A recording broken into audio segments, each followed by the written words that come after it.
Me parece que este punto también es muy importante y que es el mandamiento central como eje interpretativo del texto bíblico, hermanos. ¿Cómo vamos a interpretar nosotros la palabra de Dios? Bueno, primero quiero recordar con ustedes lo que dice Mateo capítulo 7, verso 12. El Evangelio exige una obediencia radical a lo dicho por nuestro Señor Jesucristo, es decir, lo que el Señor Jesucristo nos ha dicho, nos desafía y nosotros en ese sentido lo que tenemos y debemos hacer es obedecer, hermanos. ¿Qué fue lo que dijo el Señor Jesucristo? Todas las cosas que quisierais que los hombres hiciesen con vosotros, así también haced vosotros con ellos. Según Mateo capítulo 7, verso 12. Todas las cosas que ustedes quieran que los hombres hagan con vosotros, ustedes deben de hacerlas con ellos. De esta forma, nuestro Señor Jesús, hermanos, corrige los malos entendidos sobre el amor a Dios y el amor también dirigido hacia el prójimo, hermanos. Es como si el Señor nos diera un mapa en nuestros días. Bueno, ya como que hemos superado el tema del mapa y ya nos guiamos más por las aplicaciones, por el GPS, por el Google Maps, por todas esas aplicaciones que nos dan un punto de partida y nos dan un punto de llegada y nos van trazando el camino, ¿verdad? Bueno, el Señor Jesucristo con este mandato, ¿verdad? Donde nos dice, lo que ustedes quieran que hagan con sus vidas, también ustedes deben hacer con los demás. Ahí el Señor nos está trazando un mapa, nos está trazando una ruta de cuál es la forma como no solamente podemos, sino como debemos conducirnos, queridos hermanos.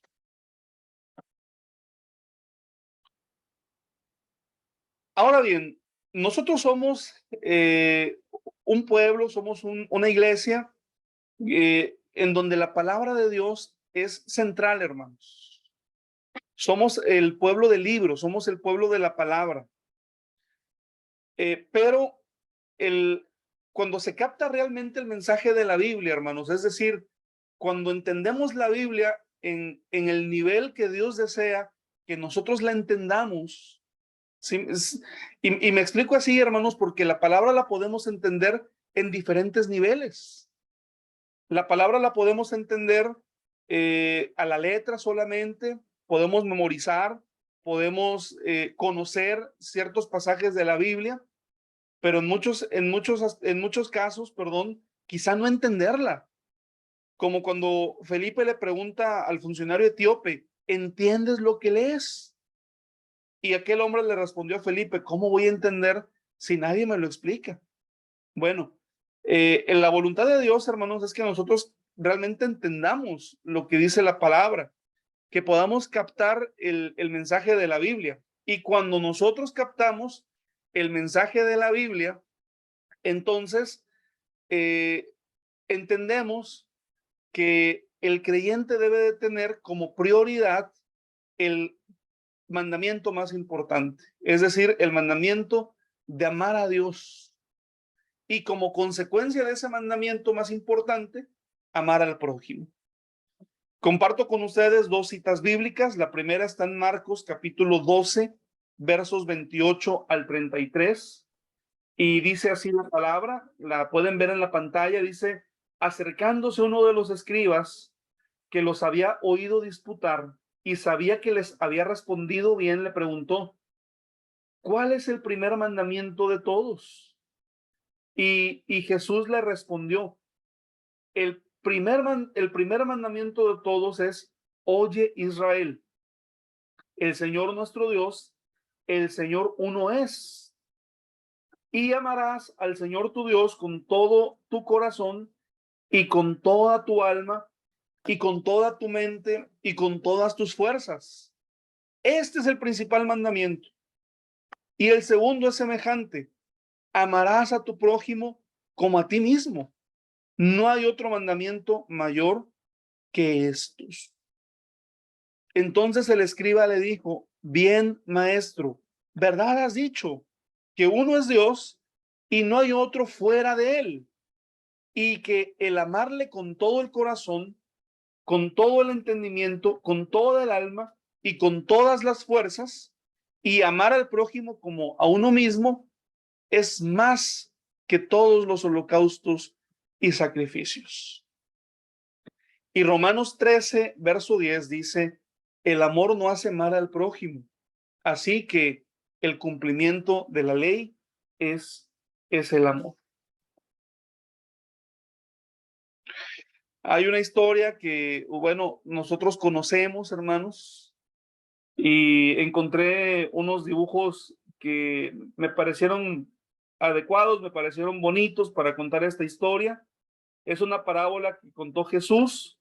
Era un hombre del cual no se nos describe ni su nombre, no se nos dice quién era, pero era alguien que bajaba de Jerusalén a Jericó. Era un camino, el de Jerusalén a Jericó, peligroso porque había muchos asaltantes, había muchos bandidos en los tiempos de Cristo. Y lamentablemente dice Lucas 10, verso 30, que este hombre cayó en las manos de unos ladrones que le robaron todo lo que llevaba, que lo hirieron gravemente y se fueron dejándolo medio muerto. Y un sacerdote, hermanos, pasó por aquel lugar, bajaba por aquel camino y al verlo, este hombre dio la vuelta y pasó de largo. Es decir, no lo ayudó, hermanos.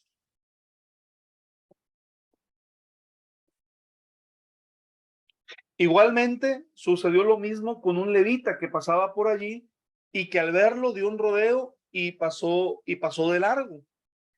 Qué curioso es, ¿verdad? Porque el sacerdote y el levita eran personas que servían en el templo, eran personas piadosas, eran personas religiosas, pero ellos no comprendían que más importante que los sacrificios y holocaustos que iban a ofrecer en el templo de Jerusalén, lo más importante es lo que podían haber hecho en favor de este hombre que estaba herido. Lo que el sacerdote y el levita no comprendieron, lo comprendió un samaritano que pasó por allí, que iba de viaje y que al verlo se compadeció de él y se le acercó.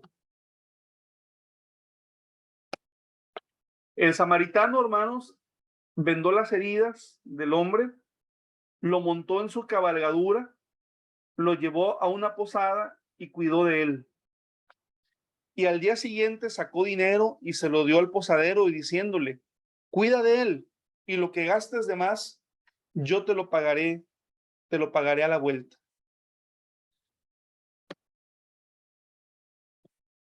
¿Quién fue el prójimo, hermanos, ahí? En los términos de nuestro tema, ¿quién habrá captado realmente el mensaje de Dios?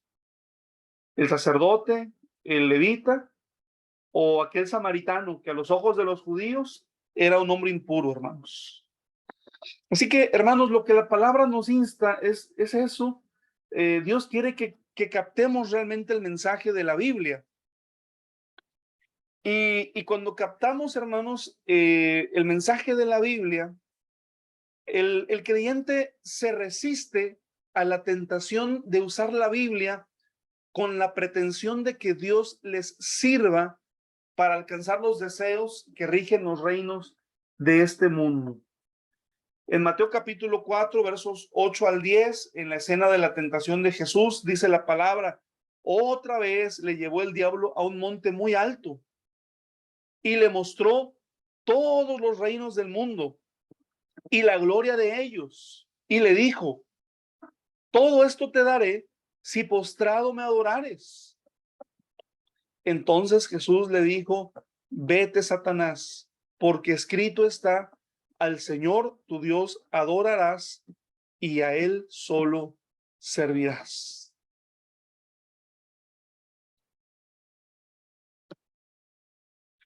Cuando se capta realmente el mensaje de la Biblia, hermanos, bueno, pongo una imagen de los cruzados. A través de la historia se han hecho muchas guerras, hermanos, y lamentablemente muchas guerras, quienes las realizan quieren justificarlas con la Biblia, como veíamos en el caso de los conquistadores españoles.